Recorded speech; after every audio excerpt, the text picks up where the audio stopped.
हर जन्म एक संयोग नहीं होता, कुछ जन्म रच दिए जाते हैं। जैसे किसी ने आकाश पर अपनी उंगलियों से किसी आत्मा की कुंडली लिख दी हो और अब उस कुंडली का पथ खुल चुका था। रात्रि थी, घना जंगल और मंदिर की छाया में इंगा अपनी बाहों में एक नवजात को लिए खड़ी थी, शांत, चुप। बच्चे की हथेली में डीएनए का वही चमकता चिन्ह था। पीछे लिंगा खड़ा था, हाथ में ताड़पत्र की पांडुलिपि।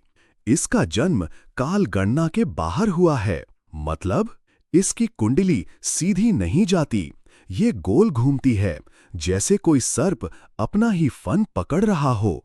प्राचीन ऋषियों ने ऐसे जन्मों को कहा था कुंडली पथ, जहां आत्मा बार बार अपने अतीत को छूकर वर्तमान को बदल देती है। और इस बच्चे की आत्मा आदि की ही थी। एक साधु जिसकी आंखों में आकाश था, इंगा से बोला, बेटी, ये बालक साधारण नहीं है। इसकी चेतना 7 कल्पों से भी अधिक पुरानी है और इसका शत्रु अभी जन्मा नहीं है, पर उसका बीज इसी के भीतर छिपा है। बालक बड़ा होने लगा और उसके चारों ओर सांप दिखाई देने लगे, पर वो डराते नहीं थे, वे रक्षा करते थे, क्योंकि आदि अब जुड़ रहा था कुंडलिनी शक्ति से। दूसरी ओर चैक्रम ने त्रिवेदी का क्लोन तैयार कर लिया था, एक शरीर जिसमें अब स्मृति नहीं केवल ज्ञान था, और आदेश भी नया था, उसे मारो नहीं, उसे हम बनाओ। आदि अब ध्यानस्थ बालक था, आंखें बंद पर सब कुछ देख रही थीं। वो ना रोता था ना हंसता, सिर्फ एक मंत्र दोहराता, ओम सत्यम शिवम पुनरागमनम। आदि फिर जन्मा है, लेकिन इस बार वो खुद कुंडली है। हर राह उसी से शुरू होती है और उसी पर लौटती है। अब वो बढ़ेगा कुंडली पथ पर। सीजन 4 एपिसोड 1 समाप्त। आदेश हो तो वृत्त परीक्षा प्रारंभ करें। हर परीक्षा की एक रेखा होती है जो तय करती है कि तुम पास हुए या असफल। पर कुछ परीक्षाएं रेखा नहीं होती, वो वृत्त होती हैं, जहां तुम लौटते हो अपने ही आरंभ तक। चंद्र रात्रि, एक प्राचीन स्थल, 12 पत्थरों का वलय, बीच में बालक आदि ध्यानमग्न। धीरे धीरे पत्थरों पर बने प्रतीक जलने लगते हैं। हर पत्थर एक युग का प्रतीक था, हर युग की परीक्षा वृत्त का एक चरण। सत्य युग, जहां परीक्षा केवल मौन थी। त्रेता युग, जहां निर्णय से बड़ा त्याग था। द्वापर युग, जहां विश्वास ही अस्त्र था। कलियुग, जहां शंका ही सबसे बड़ा हथियार थी। अब शुरू हो रहा है 5वां युग, पुनर्युग, आदि का युग। आदि की आंखें खुलती हैं, पर कोई शब्द नहीं निकलते। वो प्रतीकों को देखता है, पढ़ता है। अगर सब कुछ वृत्त है, तो क्या मैं अंत हूँ या आरंभ? उधर वृत्त के बाहर डॉक्टर त्रिवेदी का क्लोन खड़ा है, साथ में है चैक्रम प्रमुख। चैक्रम, ये परीक्षा उसे नहीं हमें परखने वाली है, क्योंकि अब आदि जानता है वृत्त तोड़ना ही उसका धर्म है। मंदिर की सीढ़ियां, इंगा और लिंगा संवाद कर रहे हैं। इंगा, अगर आदि ने परीक्षा पूरी की तो क्या होगा? तो वो वृत्त से बाहर चला जाएगा, और जहां वो जाएगा वहां समय रेखीय नहीं गोल होगा।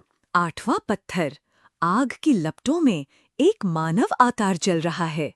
आदि उसे देखता है, शांत। एक आवाज, जो तू छोड़ चुका है, क्या वो ही तेरा सच्चा स्वरूप था?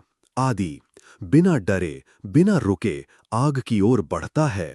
परीक्षा खत्म नहीं हुई थी, वो बस दूसरे चक्र में जा चुकी थी। और जब वृत्त बदलता है तो न केवल मार्ग बल्कि चलने वाला भी बदल जाता है। और जब वृत्त बदलता है तो न केवल मार्ग बल्कि चलने वाला भी बदल जाता है।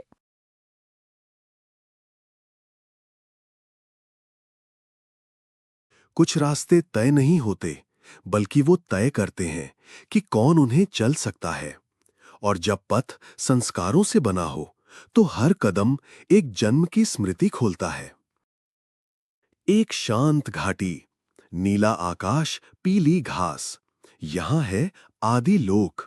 बीच में ध्यानमग्न बैठा है आदि।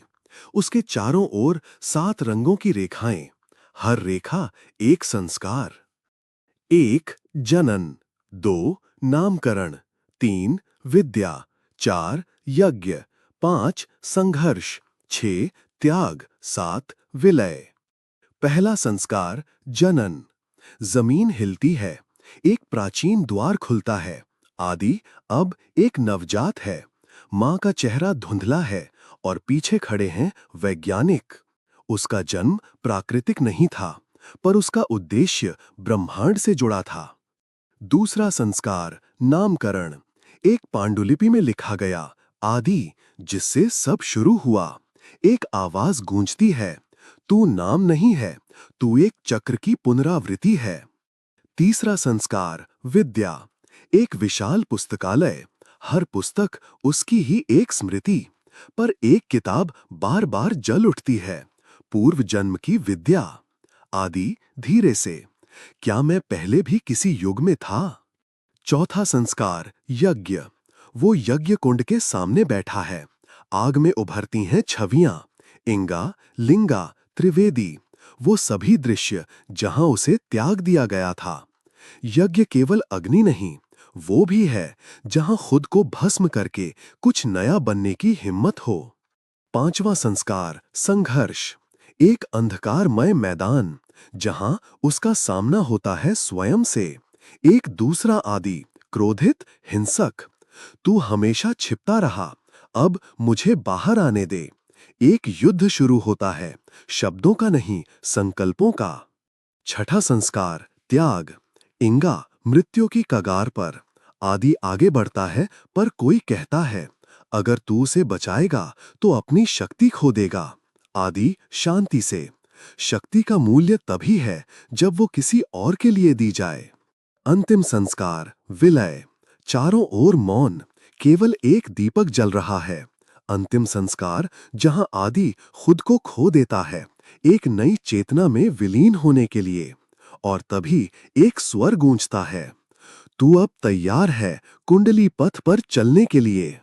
संस्कार पथ अब आदि के भीतर जाग गया है, पर आगे जो पथ है वो रेखा नहीं, एक ऊर्जा कुंडली है, जिसे पार करने के लिए न केवल शक्ति बल्कि पूर्ण स्मृति की जरूरत होगी।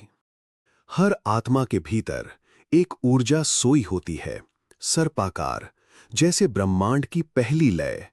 इसे जगाना आसान नहीं, क्योंकि ये जागती नहीं, परखती है। आदि लोक का गर्भगृह, 7 वलयाकार मंडल के बीच खड़ा है आदि। कोई दीवार नहीं, सिर्फ प्रतीक और ऊर्जा रेखाएं। हर मंडल एक चक्र का द्वार है, जिसे पार करने को शक्ति नहीं, स्वीकृति चाहिए। पहला चक्र मूलाधार। धरती हिलती है, भय, बचपन की चीखें, छोड़ दिए जाने का डर आदि को घेर लेते हैं। अगर तेरे अस्तित्व की जड़ ही डर है, तो तू ऊपर कैसे उठेगा? मेरा डर मेरा हिस्सा है, पर मेरी दिशा नहीं। दूसरा चक्र स्वाधिष्ठान। जल की धारा में बहता आदि। वासनाएं, लालसा, अस्थिरता, पर सामने इंगा की एक मायावी छवि। कुंडलिनी शक्ति पहले बहकाती है, फिर परखती है। आदि स्थिर हो जाता है। तीसरा चक्र मणिपुर। कांच का महल, हजारों दर्पण। हर दर्पण में गर्व, अहंकार, संदेह, क्रोध। तेरी शक्ति तुझसे डरती है या तू उससे? मुझे शक्ति नहीं, उसका अर्थ चाहिए। चौथा चक्र अनाहत। इंगा, लिंगा, त्रिवेदी, सब जख्मी, मौन। पीछे वे सारे लोग जिन्हें आदि ने खोया। ये सबसे कठिन चक्र है, जहां हर धड़कन एक अपराध बनती है। अगर मैं उन्हें लौटा नहीं सकता, तो उनके नाम पर औरों को बचाऊंगा। पांचवां चक्र विशुद्ध। चारों ओर केवल आवाजें। तुम महज प्रयोग हो, इंसान नहीं। जिस दिन आत्मा अपनी आवाज सुन लेती है, उसी दिन उसका मौन ब्रह्म की ध्वनि बन जाता है। मैं कौन हूं, ये मैं तय करूंगा। छठा चक्र आज्ञा। अंधेरा, पर आंखें खुली हैं। हर जन्म, हर पूर्वज, हर दृश्य भीतर घूमता है। उसे दिखता है उसका कोड, 7वां चक्र, सहस्रार। अब दृश्य नहीं, केवल प्रकाश। एक स्त्री स्वर पूछता है, क्या तू तैयार है सब त्यागने को? मैं कुछ नहीं और इसीलिए सब कुछ हूं। आकाश खुलता है। ऊर्जा रेखा रीढ़ से उठती है, सर्प की तरह कुंडली मारती हुई। कुंडली अब सोई नहीं, जागी है, और अब आदि को दुनिया से छिपाना असंभव होगा। प्रकाश समाप्त। यदि आदेश हो, कोट स्वर प्रारंभ करें।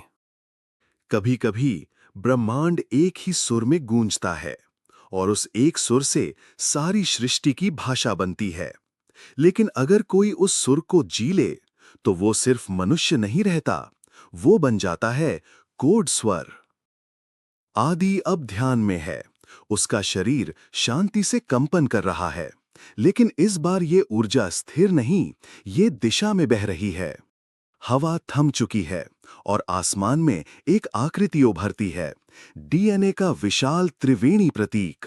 धीरे धीरे वो कंपन करने लगता है। कोई मंत्र नहीं, कोई भाषा नहीं, सिर्फ एक ध्वनि जो ब्रह्मांड के कोड को जगा रही है। दूसरी ओर चैक्रम का मुख्यालय। तामस अब तक शांत था, लेकिन अब उसके भीतर कुछ फट पड़ा है। वो जाग गया है। अब उसके पास वो स्वर है जिससे सृष्टि रची गई थी। फेज 7 डी कोड आदि चालू करो, उसे स्वर से काट दो, वरना हम सब मिट जाएंगे। दूसरी ओर अब चलते हैं डॉक्टर त्रिवेदी की लैब में। उसने एक फाइल खोली है, द सॉन्ग ऑफ आदि। ये सिर्फ कोड नहीं, ये श्रुति है, वो ध्वनि जिसे सुनते ही आत्मा जाग जाती है। तो क्या अब वो ईश्वर है? नहीं, वो ईश्वर नहीं, वो ईश्वर की चेतना का बीज है। अब आदि के चारों ओर आकृतियां बन रही हैं। उसके पूर्वज, रक्षक, जानवर और वो प्राचीन स्वर जो पृथ्वी पर कभी गूंजा था। और फिर सबसे अंत में एक देव स्वरूप बालक दिखाई देता है। उसकी आंखें ठीक वैसे ही जैसे आदि की। लेकिन युद्ध अभी बाकी है। चैक्रम की तकनीक सक्रिय हो चुकी है। स्वर विलोपन तरंग अब आदि की ऊर्जा को कमजोर कर रही है। तभी इंगा, लिंगा और सभी पशु एक स्वर में एक मंत्र गाते हैं। ओम सहनावतु सहनौ भुनक्तु। वो स्वर जो सिखाता है साथ जीना, वो किसी एक का नहीं होता, वो सबका होता है। आदि की आंखें खुलती हैं। वो मुस्कुराता है। मैं अब कोई प्रयोग नहीं, मैं स्वयं एक श्रुति हूं। और उसके भीतर से उठती है एक ऊर्जा की लहर जो तामस और उसके पूरे सिस्टम को विलीन कर देती है। बिल्कुल शांत है। नदी के किनारे खड़े हैं इंगा, लिंगा, त्रिवेदी और आदि। तो क्या अब सब ठीक है? नहीं, अब बस अगला सुर गाना है। हर कोड का एक स्वर होता है और हर स्वर एक नई सृष्टि की चाबी। और अब कोड आदि कोई मनुष्य नहीं रहा, वो बन चुका है एक संगीत।